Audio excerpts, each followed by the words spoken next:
welcome back everybody. Today we're going to talk about, are doctors rich? Now just as a preface, I want you to know that there's a reason people say don't become a doctor for the money. Being a physician has always been known to be the highest paying, safe job that you can have. And whether people want to admit it or not, the high salary and the job security are certainly an attractive part of the field. As long as you don't do anything dumb with your money, you won't ever starve as a doctor. But when it comes to the question of whether or not doctors are rich, the answer becomes a lot less clear.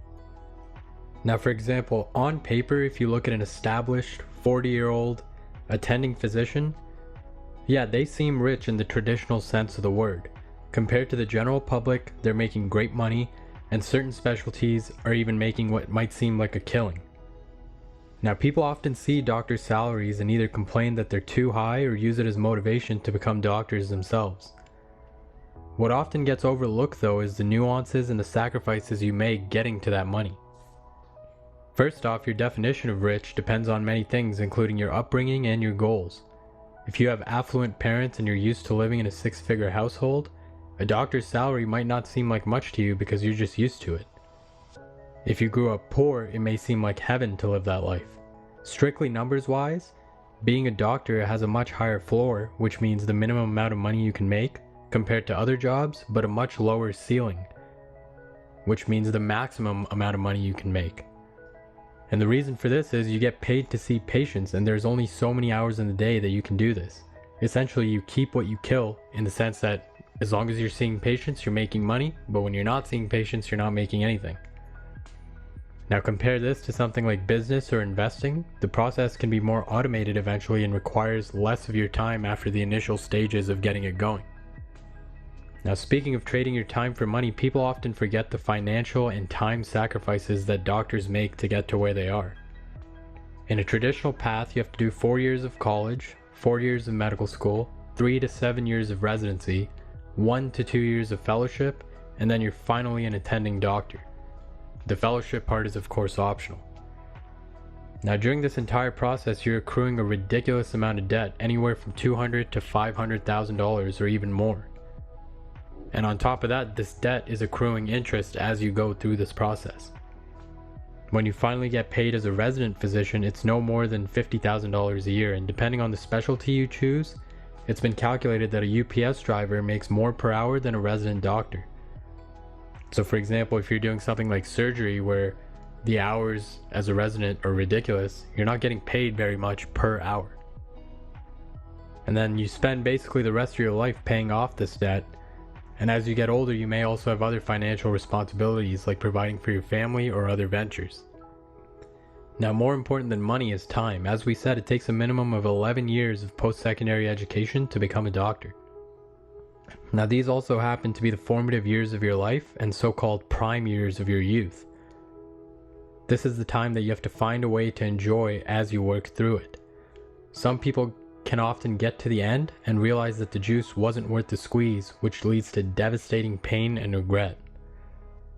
Oftentimes people are immature and young when they make the decision to become a doctor, and if it is for the money, they realize that they wanted that money when they were young, not when they're 30 or 40 years old and they've already spent all this time and debt getting to where they are. Now, as a physician, the time constraints are better than as a resident, but not by much. You have more responsibilities, most people have families now, and this can leave little time to yourself. And oftentimes people can start to look back and wonder if it was worth it. The dreams you once had that are left behind, the youth that has passed you by. Now these aren't things to scare you, it's just something to consider, because these things, money cannot buy. Now, speaking of money, what you keep is more important than what you make. Doctors are employees, which means that they're taxed in the highest bracket. So right off the bat, you lose about half your hard-earned money to the government. You also have to pay malpractice insurance in case a patient tries to sue you, and depending on your private or public work environment, you might also have to pay overhead, which eats away at your bottom line. None of these things are reported in those fancy doctor salaries that you see in the news or on online websites. Now, doctors are also notorious for being terrible with money because they lack financial education. Financial education isn't taught in schools and definitely not in medical school. Doctors are people that have spent most of their lives in debt living off loans as students, so these concepts of investing and saving can be foreign to them. And because of that, most doctors don't know how to leverage the money that they have to make them more money by following the investing or business route of things on the side. And this leads to an ineffective use of money. So all in all, doctors on paper are richer than the general public, but they're not all that rich when you consider the sacrifices and behind the scenes costs to becoming a doctor. Again, this isn't meant to scare you or steer you away from becoming a physician. It's meant to make sure that you're doing it for the right reasons. If it's strictly money that you're after and you don't find fulfillment in helping patients or mastering a skill or science, you may be better off in business or investing. You can certainly help people and master skills in these two ways as well, and they might be better for you if money is your highest priority.